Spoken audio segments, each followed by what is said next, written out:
नमस्कार। अगर आप इस चैनल पे नए हैं तो प्लीज इस चैनल को सब्सक्राइब जरूर करिए और अगर आपको ये वीडियो पसंद आता है तो एक लाइक जरूर करिए। नमस्कार।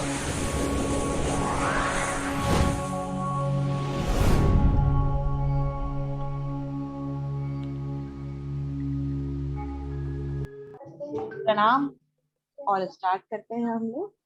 देखिए, लाल किताब भी ज्योतिष की एक पद्धति है, आप लोग जानते ही हैं कि ज्योतिष जो है हमारा विभिन्न पद्धतियों से मिलकर बना हुआ है। तो लाल किताब जो है ये इसकी एक ऐसी पद्धति नहीं है जो प्राचीन से चली आ रही है, ये एक नई पद्धति है। और नई पद्धति में जैसे आपने प्राचीन में सुना होगा कि पराशर ऋषि ने लिखा या और ऋषियों ने अपने हिसाब से सारी चीजें लिखी। मुझे ऐसा ही लगता है कि लाल किताब के बारे में बहुत सारे लोगों को पास बहुत सारा भ्रम है कि कहाँ से है। ज्योतिष की एक पद्धति है, बहुत से लोग बोलते हैं कि सूर्य संहिता है, डिफरेंट डिफरेंट नाम से बोलते हैं इसको। किसने लिखी, रावण संहिता बोल देते हैं कुछ लोग, पर ये सब भ्रम है। ये यहाँ से नहीं आई है, ये बहुत नई है। और इसको लिखने वाले जो हैं वो पंडित रूपचंद जोशी जी थे, जिनको की वैदिक ज्योतिष का, सामुद्रिक ज्योतिष का और पामिस्ट्री का बहुत अच्छा ज्ञान था।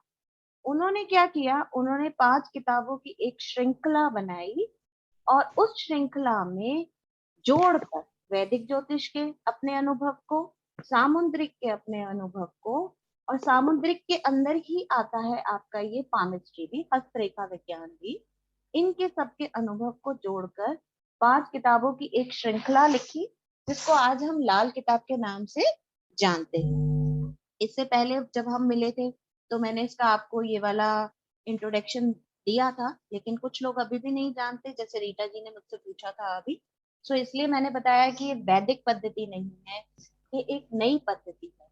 और आप लोग समझ सकते हैं कि कई बार हम जो वैदिक चीजें पढ़ते हैं या जो हम नई पुरानी किताबें पढ़ते हैं उनको अपने नए मॉडर्न ज्ञान के साथ जोड़कर लिखते हैं। सो उसी तरीके से पंडित रूपचंद जोशी जी ने इस किताब को नई तरीके से लिखा। और इसमें जो है, जो हम 12 ग्रहों का अध्ययन करते हैं, जो 12 घर हैं हमारे, जो कुंडली के 12 खाने होते हैं, इसमें हम इसको बोलते हैं 12 पक्के घर। ये किताब लिखी गई फरमानों में, अरमानों में, पोएट्री में लिखी गई किताब है। सो इसको समझना होता है कि किस तरीके से। और ये कुंडली के पक्के, ये मान के चलते पक्के 12 घर। जैसे वैदिक में हम पक्के घर नहीं मानते, क्योंकि वैदिक में हम हर घर को अलग से लग्न के अनुसार बिठाते हैं, परंतु लाल कुंडली में जो होता है, लाल किताब की कुंडली में हर घर अपना फिक्स रहता है हमेशा ही। तो इसलिए इसको हम बोलते हैं कि पक्के 12 घर, यानी कि वो हमेशा वही रहेंगे। मेष से शुरू होंगे, 1 2 3 4 ऐसे शुरू होकर 12 पर खत्म होंगे। लग्न जो है वो हमेशा एक रहेगा, जैसे हमारे वैदिक ज्योतिष में वो बदलता रहता है। तो यहाँ हमारा लग्न जो है वो बदलता नहीं है। और अब खाना नंबर 1, जिसको हम लाल किताब में बोलते हैं खाना नंबर 1, ऐसे बोलकर हम इसे शुरू करते हैं। तो इसको उन्होंने लिखा है शाह सलामत या तख्ते शाही। ठीक है, इसको उन्होंने क्या नाम दिया है, शाह सलामत या तख्ते शाही या हजूर की कदमे मुबारक। इस तरह से पोएट्री में लिखा है। और इसका मतलब हो गया कि जो ग्रह आपके लग्न में बैठा है वो आपकी कुंडली में जितने ग्रह हैं उनका राजा है। उसको वहां हम उसको राजा के जैसे ट्रीट करते हैं, क्योंकि वो तख्ते शाही पर बैठ गया है, यानी कि वो तख्त पे विराज गया है। और इसमें इन्होंने बोला है कि घर पहला है तख्ते हाजिरी, और ग्रह फल राजा कुंडली का। ज्योतिष में इसे लग्न भी कहते, जहां झगड़ा रूह माया का, यानी कि जहां हमारी आत्मा और हमारे शरीर का डिसाइड होता है कि हम किस तरीके से बैठेंगे, किस तरीके से हमारा शरीर होगा, हमारा रंग रूप होगा, हमारी आत्मा कैसी होगी, जो कि वैदिक में भी बोला। ठीक है, इसी तरीके से हम इसको डील करते हैं यहाँ इसमें लाल किताब में भी। ठीक है ना। और जो भी ग्रह यहाँ होंगे वो ग्रह फल के होते हैं, यानी कि वो पक्का ग्रह होगा और वो हमेशा आपके लिए अच्छा असर लाए। लाल किताब एक चीज कहती है कि जब पहले खाने में कोई ग्रह बैठा हो और 7वां खाना आपका खाली हो। पहले खाने में ग्रह बैठा है परंतु उसके सामने की तरफ यानी कि 7वां खाना अगर आपका खाली है, तब आपके पूरी की पूरी कुंडली में यानी कि 1 से लेकर 12 तक जहां भी ग्रह बैठे हैं, फिर उनका स्वभाव जो है वो शक्की हो जाए। शक्की मीन हमको मालूम नहीं कि वो अच्छा फल देंगे या बुरा फल देंगे, शक आ जाएगा उनमें। वो अच्छे भी दे सकते हैं फल, वो बुरे भी दे सकते हैं फल, ठीक है। तो वो शक्की मिजाज के हो जाते हैं यदि खाना नंबर 7 खाली हो और लग्न में ग्रह बैठा हो। लग्न पे जो घर बैठा है वो पूरी कुंडली को देखता है। लाल किताब ऐसा मानती है और कहती है कि उसकी आंख जो है, जब वो पूरी कुंडली को देख रहा है लग्न में बैठा ग्रह, तो उसकी आंख है खाना नंबर 8 में बैठा हुआ ग्रह।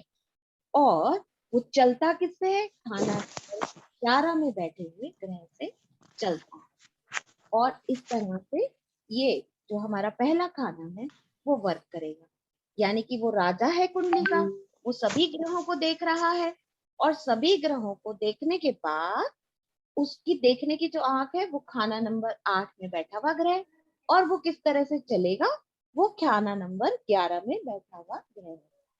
खाना नंबर 1 में जो है आपका सूर्य उच्च का होता है, ये हमें सबको पता है। खाना नंबर 1 में सूर्य उच्च का मानते हैं हम। और आपका जो खाना नंबर 7 है उसमें शनि उच्च का होता है, हमको सबको मालूम है। जब लाल कुंडी में यही खाना नंबर 1 से एक और चीज निकल के सामने आती है, उसको बोलते हैं हम लोग साथी ग्रह। जब ऊंच नीच जो गिने घरों के वह नहीं एक साथ लड़ते हैं, वैसे सूर्य और शनि दुश्मन है, लेकिन सूर्य खाना नंबर 1 में बैठा है, शनि खाना नंबर 7 में बैठा है। इन्होंने अपने ऊंच नीच के घर आपस में बदल लिए। तो अब इस कुंडली में शनि और सूर्य का झगड़ा नहीं होगा। और हमेशा से माना जाता है जब ग्रहों में शनि और सूर्य का झगड़ा होता है तो लाल किताब मानती है कि शुभ होता है, यानी कि आपके जीवन साथी पर उसका असर होता है। जीवन साथी जो है आपका, उसके ऊपर उसके संबंधों के साथ आपको असर पड़ता है, तो वो कहीं ना कहीं आपकी मैरिड लाइफ पे फर्क डालता है। लेकिन जब वो घर बदल लेते हैं, और ये सब जगह लागू होगा, ठीक है। देखिए अब खाना नंबर 1 के साथ ना लाल किताब का एक गहरा सूत्र आप लोगों को मालूम चल गया कि जब कोई ग्रह अपना घर बदल के बैठते हैं, जैसे यहाँ सूर्य खाना नंबर 1 में उच्च का और शनि जो है खाना नंबर 7 में उच्च का, इन दोनों ने जब एक दूसरे से ग्रह बदल लिए, या तो शनि 1 पे आ जाए, सूर्य 7 में चला जाए। जब ये ऐसे एक दूसरे से ग्रह बदलते तो ये आपस में नहीं लगे, एक दूसरे को नुकसान नहीं पहुंचाएंगे, ये हम मानकर इसके अंदर चलते हैं। और यहाँ हम मान के चलते हैं कि इस तरीके से इस खाना नंबर 1 जो है 8 8 कदम 11 और जिसके साथ ग्रह बदले उसके साथ झगड़ा नहीं करेगा। ये हुई हमारी खाना नंबर 1 की खासियत लाल किताब के अनुसार। अब पहुंचते हैं हम खाना नंबर 2 पे। खाना नंबर 2 को ग्रह इसमें बोला गया है कि कैसा है ये दूसरे ग्रहों के मुकाबले जो है ये किस तरह से हमारे ऊपर असर करेगा, ठीक है। तो खाना नंबर 2 को बोलते हैं लाल किताब में धर्म स्थान, पूजा का स्थल।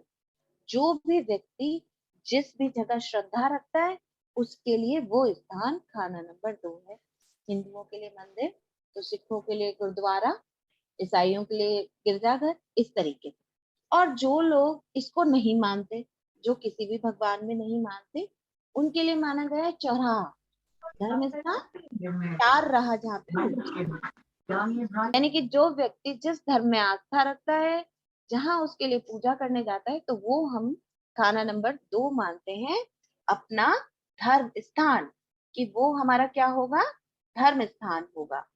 और जैसा कि मैंने आपको बताया कि जिनके लिए जो ये नहीं मानते, किसी भी भगवान में नहीं मानते, उनके लिए धर्म स्थान का मतलब होता है चौराहा।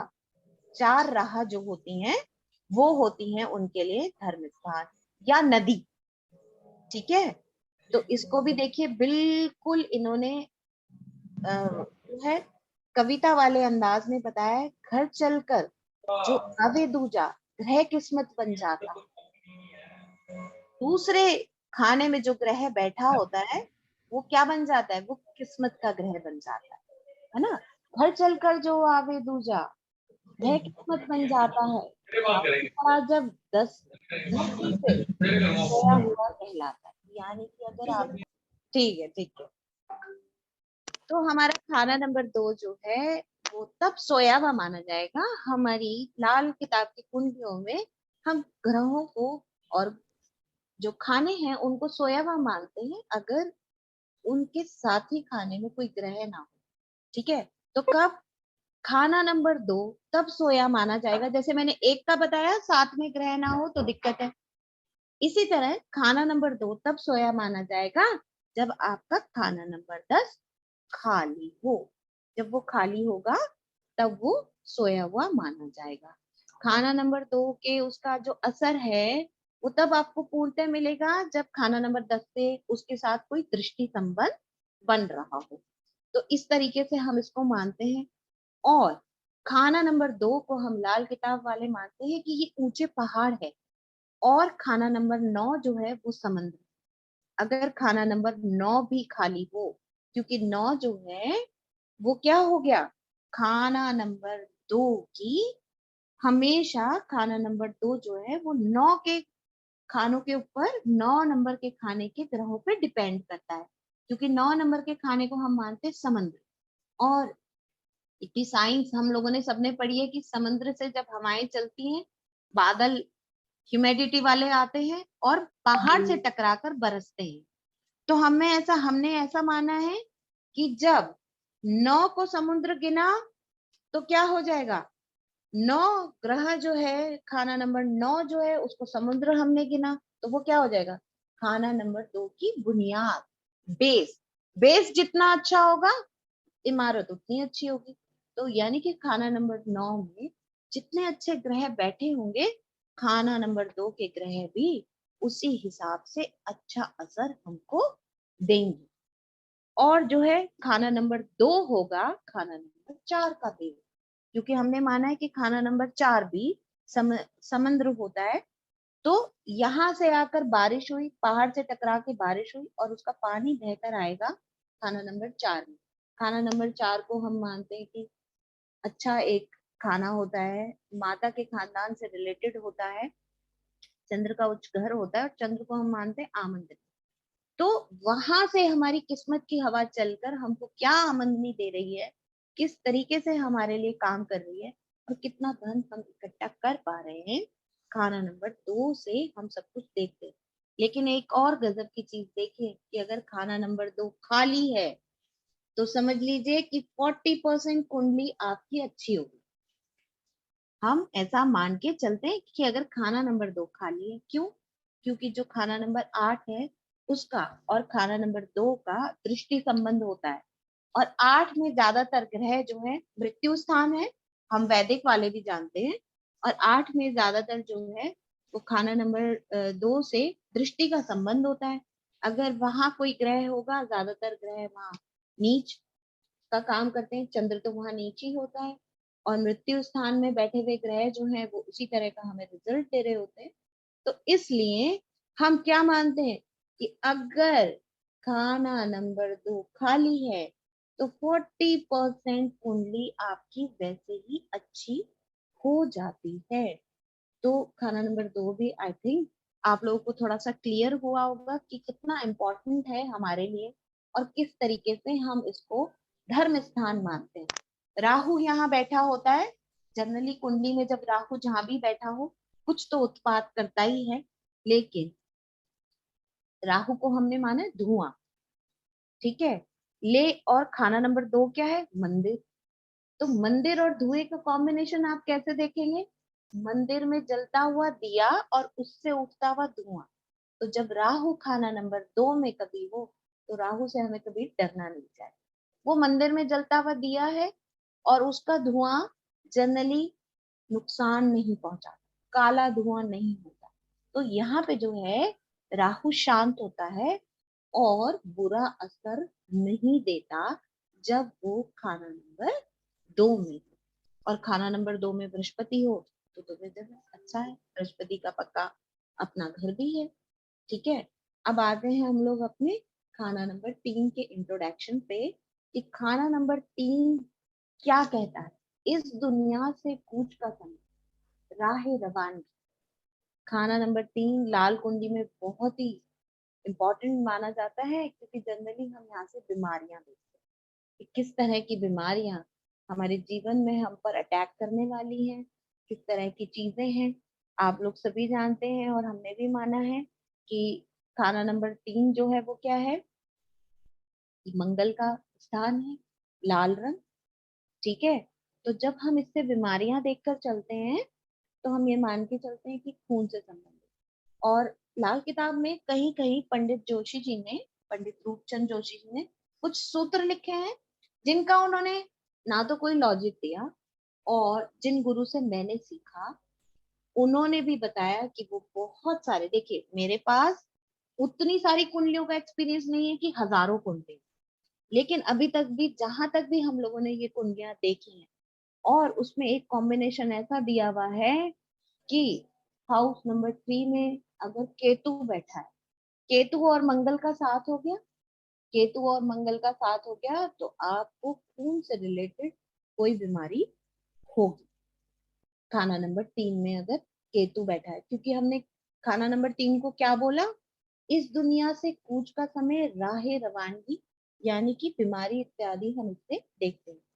इस घर का जो रंग है खूनी, असर होता भी खूनी है, यानी कि इससे हम खून के से रिलेटेड बीमारियां देखते हैं। होता जभी ग्रह इस घर जुल्मी, यानी कि जितना ही कष्टकारक ग्रह, जुल्मी मीन्स आप लोग जानते हैं हम राहु केतु शनि इन ग्रहों को गिनते हैं, देता असर वह कष्टी है, यानी कि वो आपको कोई ना कोई बीमारी देगा अगर इस घर में कोई अच्छा ग्रह नहीं बैठा है। हम बोलते हैं इसको पाप और पापी।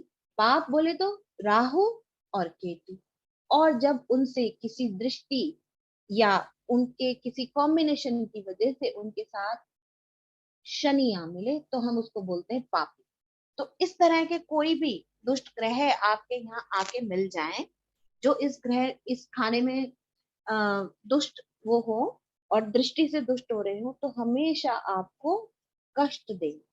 इसलिए हमेशा जब हम खाना नंबर 3 देखते हैं तो हम सबसे पहले देखते हैं कि पापी जो है वो 6 8 12 में तो नहीं बैठे, कहीं मंदा असर वाले तो नहीं है।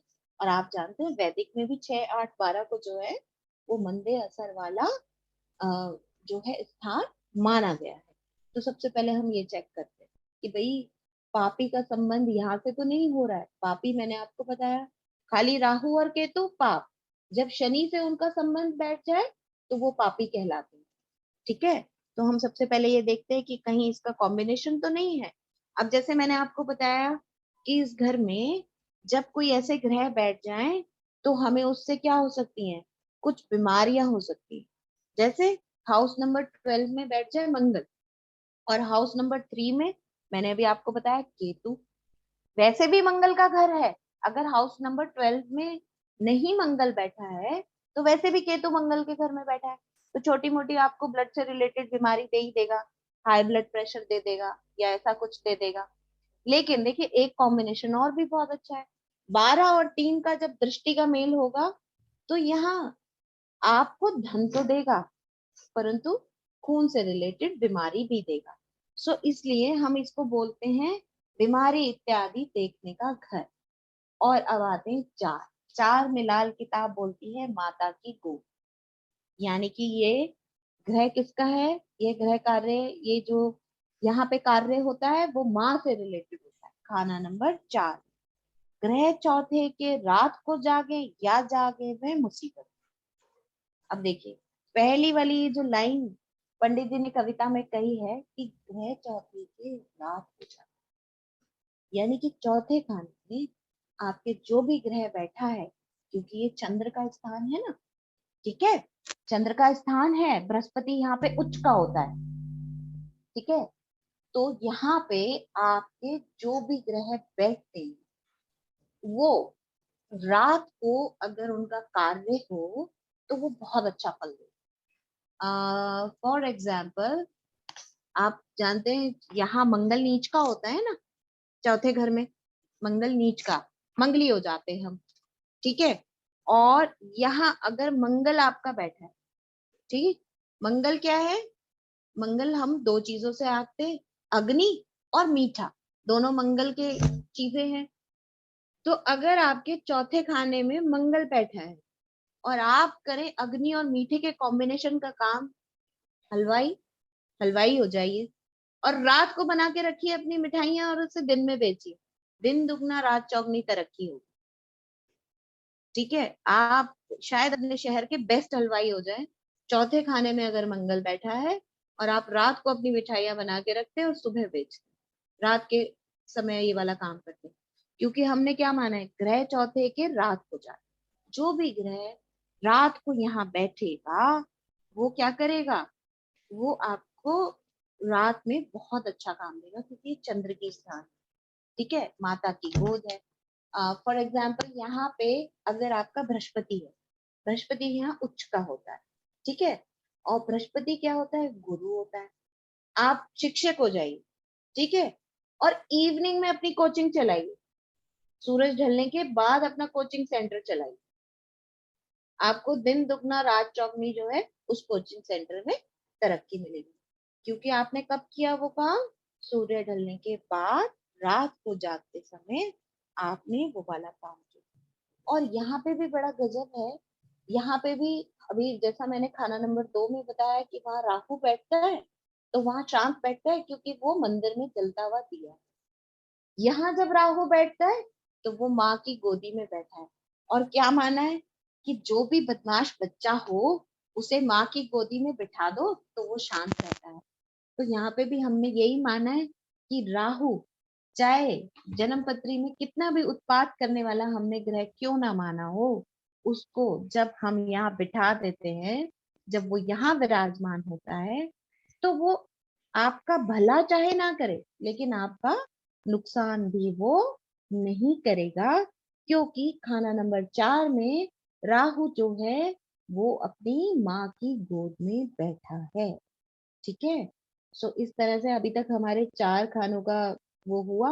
अब देखते हैं खाना नंबर 5।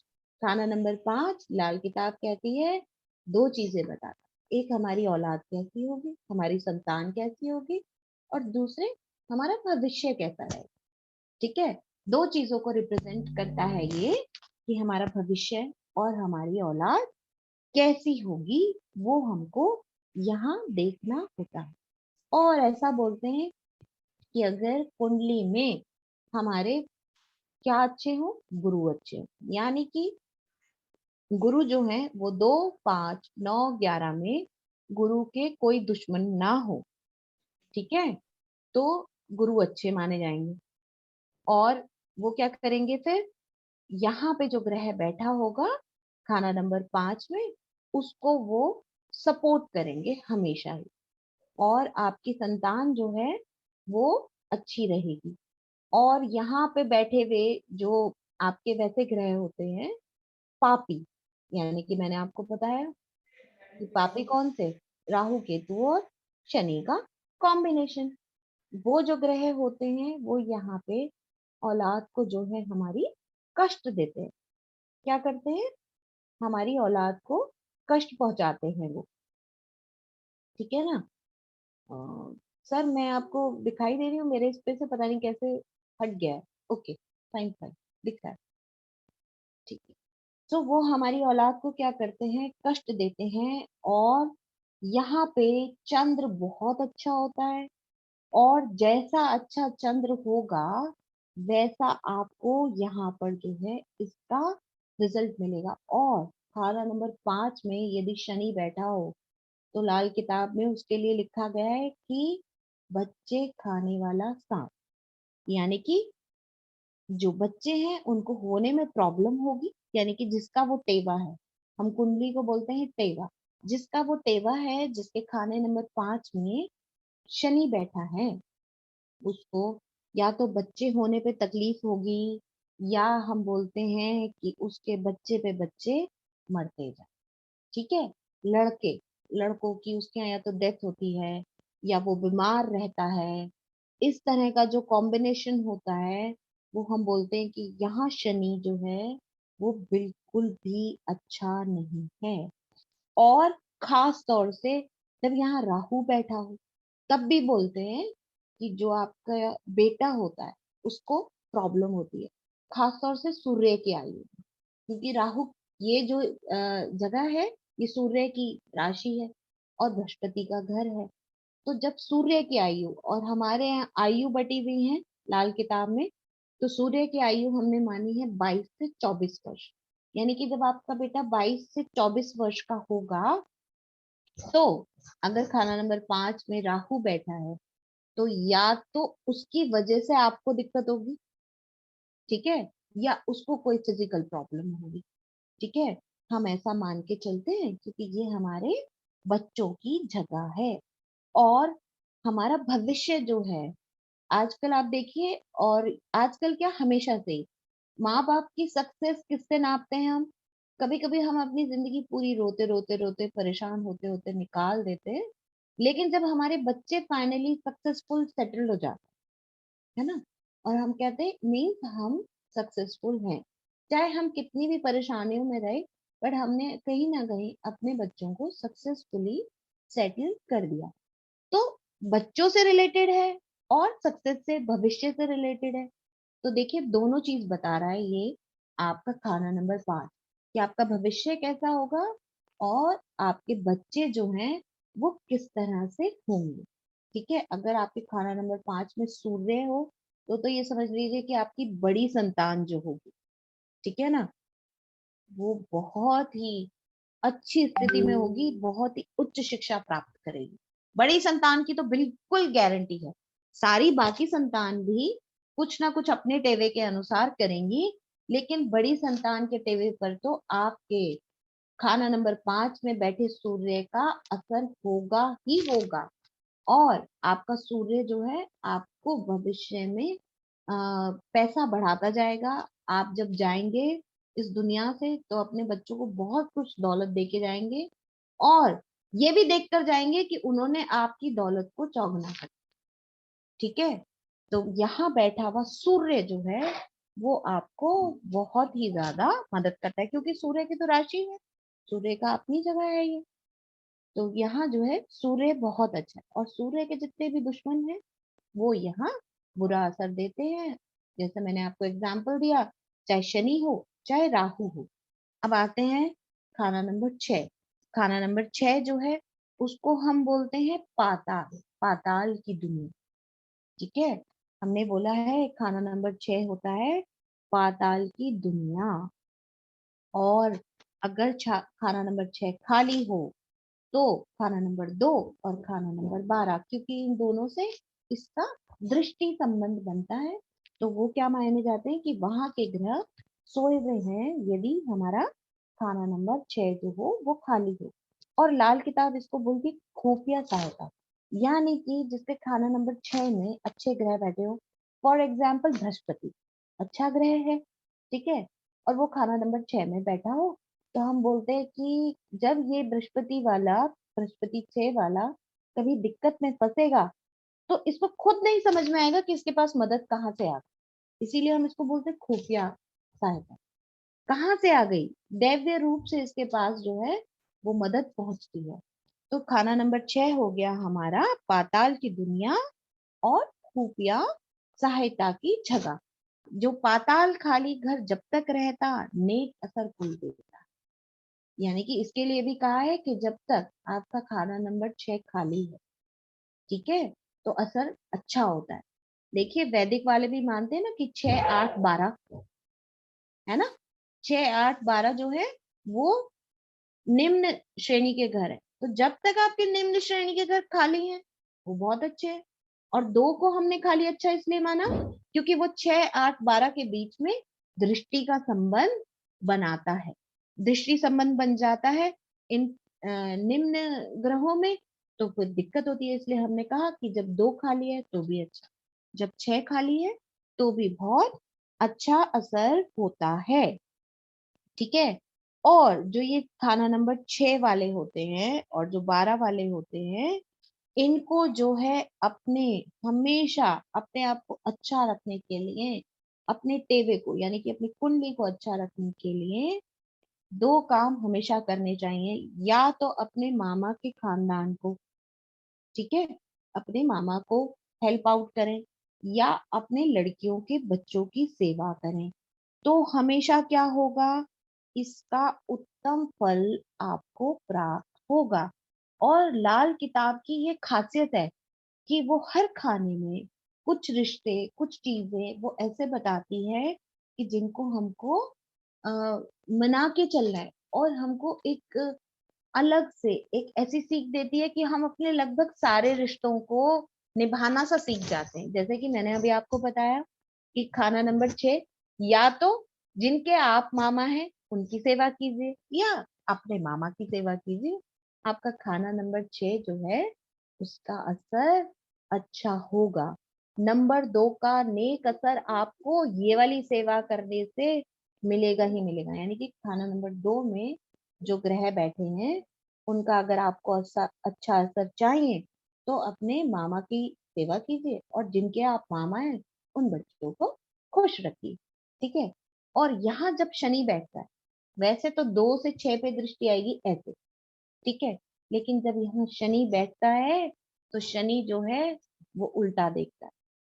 शनि को हमने लाल किताब में माना है साफ पाताल, यानी कि जब शनि अपने बिल में है तो वो वहां से ऐसे ऊपर की तरफ देखेगा।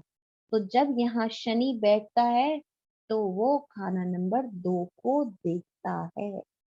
ठीक है। तो यहाँ सिर्फ एक बैठा हुआ जो शनि है वो उल्टी दिशा में देखता है, बाकी सारे ग्रहों को 2 से 6 में देखते हैं। 6 से दृष्टि 12 में जाती है, और 8 की दृष्टि भी थोड़ी उल्टी पड़ती है तो वो 2 को देखती है और 12 को देखती है हमारी राशि।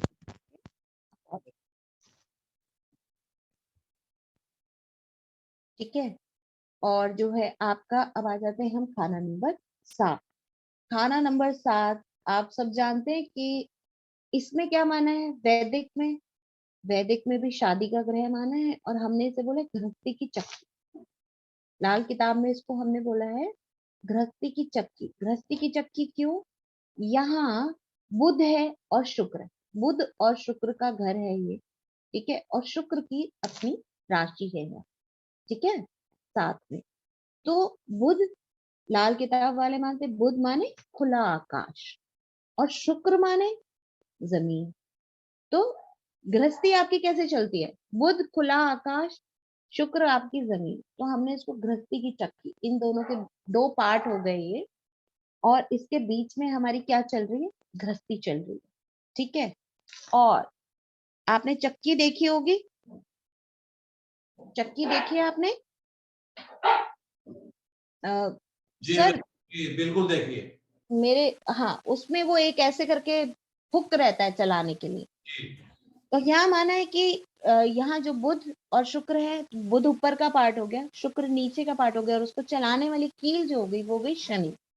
तो जिस भी स्थान पर शनि बैठा है उसके अनुसार वो करके वो हमारी चक्की जो है चलती है।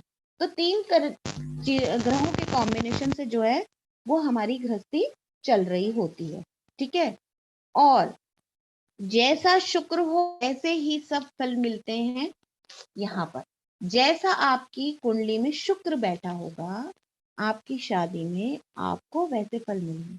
दूसरा, एक बार हमने इस खाना नंबर 7 की बात कब करी थी? जब हम खाना नंबर 1 की बात कर रहे थे। अब देखिए इस 7 का एक और इम्पोर्टेंट रोल है। खाना नंबर 1 में जब आपको याद होगा मैंने बताया था कि वो राजा का तख्त है, खाना नंबर 1। और शुक्र जो है, ये आपका खाना नंबर 7 जो है, वहां पे उधर से दृष्टि आती है और तख्त है, तो यानी कि दृष्टि आती है, इसको हमने माना है उसका वजीर।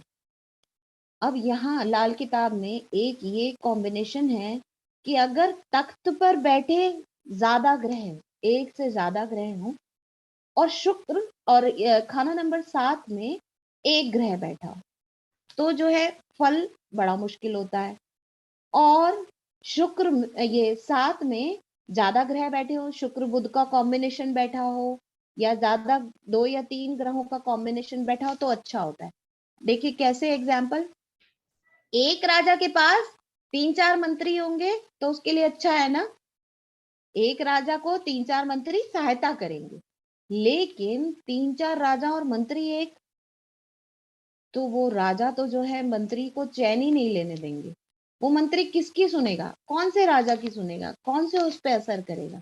तो 1 और 7 का ये वाला कॉम्बिनेशन भी हमने देखना होता है और वेरी इंपॉर्टेंट रोल जो है वो प्ले करता है हमारी जन्म पत्री में। बहुत अच्छा है कि अगर वहां पर आपके 2 ग्रह बैठे हैं खाना नंबर 1 में, और यहाँ 1 ग्रह बैठा और मित्र ग्रह बैठा हो उन 2 ग्रहों के साथ, तो बहुत ही अच्छे योग आपके बन जाते। पर अगर यहाँ ज्यादा ग्रह हैं तो अच्छा, और वहां ज्यादा ग्रह हैं तो बस फिर केओस होता है उन ग्रहों के बीच में। तो 7 का हमारे लिए, खाना नंबर 7 का हम लाल कुंडली वालों के लिए, लाल किताब वालों के लिए ये 2 वैल्यूज जो हैं वो बहुत इंपॉर्टेंट है। एक तो हम गृहस्थी देख रहे हैं यहाँ से, दूसरे तख्त पे बैठे राजा के साथ का बिहेवियर देख रहे हैं हम कि वो किस तरीके से बिहेव आउट उसको करेगा। आई एम सॉरी कि मैं पूरी तरह से हिंदी में शायद नहीं बोल रही हूँ। कोई बात नहीं, आप ठीक बोल रहे हो, बहुत बढ़िया नहीं, प्रेजेंटेशन है, ठीक टेंशन है ना? Okay okay okay. जी। आप देखिए लगन कुंडली से पक्का ग्रह कौन सा, 8। 8वें घर का सबसे पहला रूल तो लाल किताब में है कि यहाँ जो क्रूर ग्रह होते हैं वो अच्छे होते हैं, ठीक है। और हमारे यहाँ क्या माना गया है कि कुछ ग्रहों का कॉम्बिनेशन तो यहाँ ऐसा होता है कि बस मौत पे मौत दिए जाए, यानी कि बुध मंगल नहीं मंदे यहाँ पर, जब बुध और मंगल साथ हो यहाँ पर तो वो मंदे नहीं, परंतु अगर मंगल अकेला हो तो मंदा है यहाँ, बुध अकेला हो तो मंदा है यहाँ, ठीक है। लेकिन लाल किताब में हम मानते हैं कि अगर बुध और मंगल दोनों इकट्ठे खाना नंबर 8 में विराजे हो तो बहुत उत्तम योग बनाते हैं, ठीक है। खाना नंबर 8 में जो है आपका जो चंद्र विराजा हो वो भी ठीक है। चंद्र का असर जो है वो सिर्फ खाना नंबर 8 तक ही सीमित रह जाता है, इसलिए वो अच्छा है क्योंकि वो यहाँ नीच का होता है ना, अष्टम भाव में चंद्र नीच का होता है। तो